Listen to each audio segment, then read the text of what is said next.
Hi, Lynn McIntosh here, relationship coach. Have you ever been confronted with that narcissist crazy anger? I'm sure the answer is yes. Here is a list of the common themes of narcissism. And then we'll see how they fit into anger. Number 1, the narcissist is known for using a high need for control. In anger, the narcissist is wishing to assert control. Check.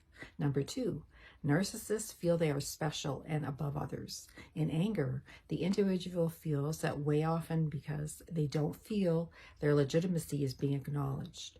The narcissist takes that up to a higher level and says, "You better."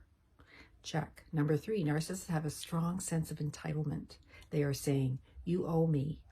What are you going to do for me next? Mentality. A demanding spirit. Here is what you need to do for me to make my life go better. Check. Number 4, in narcissism, there is a manipulation and exploitation involved. Narcissists are constantly conniving and making others do their bidding. In anger, the angry individual is wanting to force and manipulate others to do their bidding.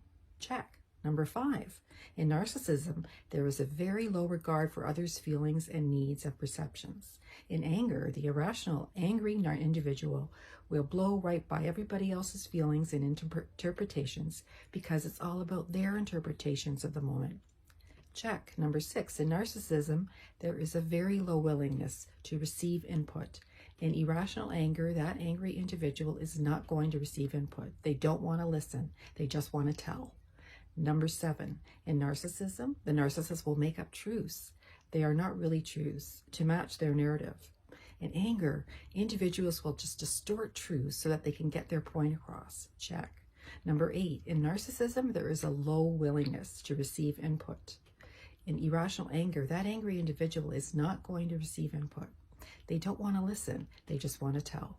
You can see that so many of the underlying ingredients that are identifying features of narcissism will feed into the proneness towards anger. Anger in and of itself is not a wrong thing to feel. There are some circumstances in life that will naturally generate feelings of anger. And when I say anger, frustration, annoyance, and irritability. And sometimes those circumstances require a response.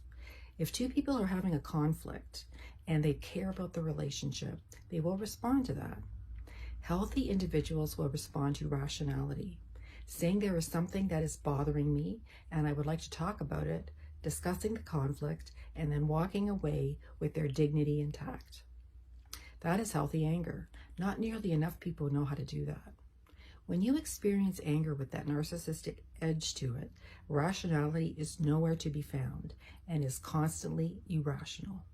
So what is really going on with this irrational side the narcissist has? The irrational narcissist anger is very forceful and is trying to establish dominance over other individuals. The narcissist is wanting to let you know with no uncertainty, I'm in control, I'm the smartest, I'm the meanest, I'm the one you don't want to mess with. That is irrational. Control is an illusion. When people try to control one another, they are not gaining any kind of healthy influence. They are only taking what they wish to communicate and running it straight into the ditch. Their legitimacy is completely lost. Another tactic of this narcissistic irrational anger is humiliation. Narcissists in their anger can say some very mean things. Things such as, "You're mean to your friends. You're selfish. You are very unorganized. You are just a loser. People hate you." They demean your character. What is that all about? We all have pluses and minuses in our character. Nobody is perfect. When the angry narcissist goes along like this, he just doesn't want to remember anything that's good about you. He wants to just smash you down. In doing so, any kind of constructive discussion is going to go flying right out the window. There is another tactic that they use that may threaten to expose private information about you. Or had someone say to me, I had a narcissist threaten to tell people about my financial problems. They said they were going to tell my family about some money I had spent and what I spent it on. Or they might say, do people really know what you are like behind the scenes? because I would be more than happy to explain what I have had to put up with regarding you. Whatever anchor is there and any legitimacy that is there is completely lost, because it now becomes a smear campaign. Another tactic narcissists have is they can give long lectures. If I had someone tell me the other day, we stayed up until 3 a.m. arguing about something. It was crazy.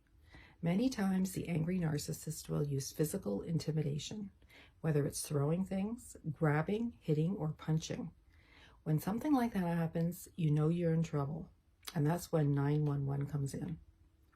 Many times the narcissist will play the victim. Look what you're doing to me. One time the narcissist was drunk, fell, and a mark appeared on their face the next day.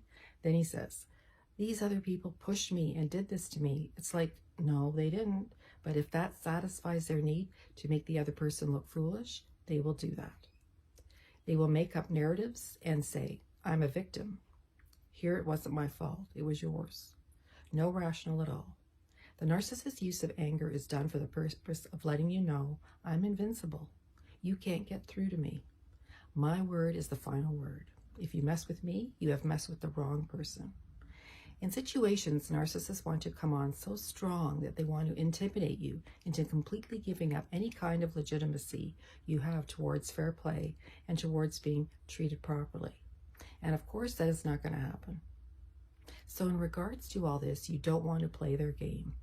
When you play their game, you're not going to win because it's an irrational game. Someone in the equation has to be rational. And if they want to go to all this insulting condescension and demeaning, and if you do it right back, that is the height of a hypocrisy. You are doing towards them what you don't want done to you. This doesn't mean you just lie down and become a doormat. There are times when you will need to stand firmly with strong boundaries.